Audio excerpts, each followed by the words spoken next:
नमस्कार दोस्तों, मेरा नाम है पुष्पेंद्र और एक बार मैं फिर से स्वागत करता हूँ आपका अपने यूट्यूब चैनल यूपीपीएसएल एस्पिरेंट्स में। दोस्तों, जैसा कि मैंने अपनी पिछली वीडियो में आपको यूपीपीएसएल कार्यकारी सहायक और लेखा लिपिक से संबंधित टाइपिंग टेस्ट के संबंध में बहुत सारी इन्फॉर्मेशन आपको पिछली वीडियो में ऑलरेडी दे दी है, लेकिन उसके बाद भी कुछ क्वेश्चंस आप लोगों के कंटिन्यू मुझे आ रहे हैं। तो उन्हीं सभी क्वेश्चंस के जवाब देने के लिए मैं एक ये वीडियो बना रहा हूँ। 5-7 मिनट की एक छोटी-सी वीडियो होगी, जिसमें आपके बाकी बचे हुए क्वेश्चंस के जवाब मैं आज यहाँ देने वाला हूँ। तो चलिए शुरुआत करते हैं आपके क्वेश्चंस का कि टाइपिंग कब तक संभावित है? तो दोस्तों, इसकी टाइपिंग यूपीपीएसएल कार्यकारी सहायक की टाइपिंग कब तक संभावित है? हालाँकि मैंने इसकी कोशिश की है कि आयोग से पता करने के लिए, तो आयोग से मिली इन्फॉर्मेशन के अनुसार तो इसकी टाइपिंग 1 महीने के अंदर की जा सकती है। उन्होंने बोला कि कम से कम 20 दिन इसके लिए लग सकते हैं और 1 महीने का समय आप मान लीजिए। लेकिन जैसा कि मैं देख पा रहा हूँ, अभी टेंडर नोटिस जो एक वायरल भी हो रहा है हर जगह, अगर हम उसको देखें तो आप देखिएगा कि कंप्यूटर असिस्टेंट का जो एग्ज़ाम दिसंबर में हुआ था, वो एग्ज़ाम उसका रिज़ल्ट अभी अवेटेड है और जो टेंडर दिया है आयोग ने टाइपिंग और स्टेनोग्राफ़ी के लिए, वो एक एजेंसी को इन तीनों एग्ज़ाम का दिया है, कैंप असिस्टेंट, कंप्यूटर असिस्टेंट और एग्ज़ीक्यूटिव असिस्टेंट। तो इसमें कंप्यूटर असिस्टेंट को छोड़ के बाकी दोनों पद कैंप असिस्टेंट और एग्ज़ीक्यूटिव असिस्टेंट का रिज़ल्ट आ चुका है, जिनकी टाइपिंग होनी है। लेकिन जब तक कंप्यूटर असिस्टेंट का रिज़ल्ट नहीं आ जाता, तब तक ये टाइपिंग की प्रक्रिया आगे नहीं बढ़ेगी। तो दोस्तों, कंप्यूटर असिस्टेंट के वेट का रिज़ल्ट आप कीजिए, जैसे ही कंप्यूटर असिस्टेंट का रिज़ल्ट आता है मुझे उम्मीद है उसके बाद ये प्रोसेस आगे बढ़ेगा। उसके बाद शीघ्र ही टाइपिंग की प्रक्रिया पूरी कर ली जाएगी। तो आप मान के चलिए कि कंप्यूटर असिस्टेंट का अगर ये रिज़ल्ट अगले 10-12 दिन में भी देखने को मिलता है, तब भी 15-20 दिन बाद इसकी टाइपिंग होगी। तो अभी आपके पास समय कम से कम 25 ही दिन का समय आपके पास कम से कम है। तो ये एक आपके सामने एक प्रूफ़ भी है कि टेंडर नोटिस का जो मैंने इस स्लाइड में आपको दिखा रहा हूँ मैं। ठीक है दोस्तों, तो नेक्स्ट क्वेश्चन दोस्तों आपका था कि क्या मेथड यूज़ होगा?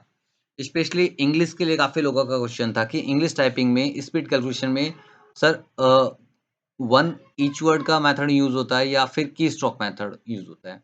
तो दोस्तों, जैसा कि पिछले हमने देखा था कार्यकारी कार्यालय सहायक की परीक्षा पिछली हुई थी 2018 में, उसके बाद टाइपिंग में इंग्लिश में भी सेम मेथड ही यूज़ किया गया था, जो कि हिंदी में मेथड यूज़ किया गया था। और उस समय के दौरान जो मेरे साथी रहे थे, जो चयनित हैं, उनसे भी मैंने अभी हाल-फिलहाल में बात करके पूछा, तो उन्होंने भी यही कन्फर्म किया है कि हाँ, कि स्ट्रोक मेथड ही यूज़ हुआ था और यूपीपीएसएल भी अपने जो नोटिफ़िकेशन में, अपने टेंडर में जो लिखता है, उसमें भी वो साफ-साफ लिखता है कि स्टैंडर्ड मोड को ही वो फ़ॉलो करता है, जिसमें कि 5 अल्फ़ाबेट्स डिवाइडेड बाय की स्ट्रोक का मिलकर एक वर्ड बनाते हैं। ठीक है दोस्तों, तो आप इसका टेंडर नोटिस भी आप मेरे ग्रुप पे आप जुड़ जाइएगा, वहाँ आपको मिल सकता है, अदरवाइज़ काफ़ी बच्चों के पास है ये, वो आपको कहीं से भी आपको मिल जाएगा। देन हम नेक्स्ट चलते हैं आपके और क्वेश्चन्स की तरफ कि क्या स्पेस भी काउंट होगा इंग्लिश में? हाँ दोस्तों, जिस तरह से हमने अभी देखा कि इंग्लिश में भी वही मेथड यूज़ होगा जो हिंदी हिंदी में यूज़ होगा, तो स्पेस भी एक की स्ट्रोक है कि आप एक की प्रेस करते हैं, तो उसको भी आपका टाइपिंग स्किल की कैलकुलेशन में उसको काउंट किया जाएगा। तो दो और अगला आपका क्वेश्चन था कि एक्यूरेसी कम से कम कितनी होनी चाहिए? दोस्तों देखिए, एक्यूरेसी का कहीं भी ना तो टेंडर में, ना हमारे रिक्रूटमेंट नोटिफ़िकेशन में कोई भी कहीं भी किसी भी तरह का ज़िक्र नहीं है कि मिनिमम इतनी एक्यूरेसी होनी चाहिए। लेकिन जितनी बेहतर आप एक्यूरेसी रखेंगे, उतनी स्पीड आपकी अच्छी आएगी। तो दोस्तों, जैसे ही आप अभी प्रैक्टिस कर रहे हैं, तो आप कोशिश कीजिए कि बैक स्पेस को आप अभी हटाकर ही रख दें, जब तक कि आपकी स्पीड कम से कम 25 की ना निकलने लगे, ठीक है? क्योंकि अगर आपका हाथ अभी से बैक स्पेस पे चलने लगा, तो आपकी एक्यूरेसी कहीं न कहीं गड़बड़ा जाएगी और साथ में आपका बैक स्पेस पे जितना हाथ जाता है, उससे आपकी स्पीड भी कम होती है।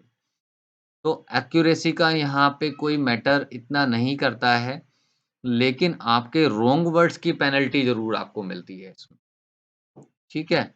तो एक्यूरेसी का परसेंटेज डिसाइडेड नहीं है, लेकिन रॉन्ग वर्ड्स आपकी फुल मिस्टेक, हाफ मिस्टेक्स ये मैटर्स करती हैं कि इससे आपको नेगेटिव इफ़ेक्ट पड़ता है। जिस तरह से हम अपने रिटन एग्ज़ाम में देखते हैं कि 1/3 की, तो इस तरह से यहाँ पे मिस्टेक्स और फुल मिस्टेक और हाफ मिस्टेक्स का रोल है। ठीक है? तो उसके लिए मैं एक सेपरेट वीडियो बना दूँगा, जैसे ही मुझे टाइम मिलेगा। और दोस्तों अगला क्वेश्चन था कि क्या एल्ट कोड के बिना जटिल शब्दों को कैसे बना पाएँगे अगर हम एल्ट कोड ही यूज़ नहीं करेंगे? तो दोस्तों इसके संबंध में ये है कि जब हम एग्ज़ाम हॉल में बैठते हैं टाइपिंग में, तो वहाँ इंस्ट्रक्शन में क्लियरली लिखा होता है कि एल्ट और या कंट्रोल कीज़ को आप बिल्कुल भी वहाँ टच नहीं कर सकते। अदरवाइज़ आपकी टाइपिंग एग्ज़ाम लॉग हो सकता है। तो वहाँ आपका जो भी मैटर आता है, वो ऐसा आता है कि जिसमें एल्ट की का यूज़ ही नहीं होगा। तो आप अपना टाइम इसमें बिल्कुल भी व्यर्थ ना करें कि आप इन एल्ट कोड्स को प्रैक्टिस करें, इन एल्ट कोड्स के को याद रखें। बहुत सिंपल मैटर आता है, जैसा कि जीआर टाइपिंग ट्यूटर पे आपको देखने के लिए मिलता है, उससे भी थोड़ा ईज़ी आप मान सकते हैं। लेकिन फिर भी आप अच्छे टाइपिंग सॉफ्टवेयर पे टाइपिंग की प्रैक्टिस कीजिएगा। जैसे कि मैंने पिछली वीडियो में आपको बताया भी था कि 2 टाइपिंग सॉफ्टवेयर मैंने आपको बताए थे कि एक जीआर टाइपिंग था और टाइपिंग बाबा डॉट कॉम ये ऑनलाइन वाला था। तो इनमें से आप किसी पे भी कर सकते हैं हालाँकि, लेकिन जीआर टाइपिंग ट्यूटर जो बेस्ट है, बिल्कुल सेम उसका इंटरफ़ेस सेम ही होता है ऑलमोस्ट।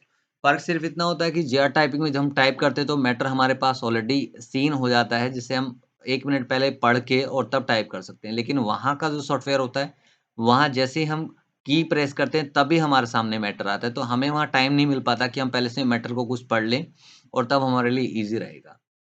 तो इस तरह से आप टाइपिंग की प्रैक्टिस कीजिए कि मैटर आप तुरंत देख के वैसे ही प्रैक्टिस स्टार्ट कर दीजिएगा। ऐसा नहीं कि पहले पैराग्राफ आपने पढ़ लिया क्योंकि वहाँ आपको नहीं ये देखने को मिलेगा कि आपने पैराग्राफ पहले पढ़ा और तब आप टाइप करें। जैसे आपके पास मैटर आएगा वैसे ही आपका टाइम स्टार्ट हो जाएगा।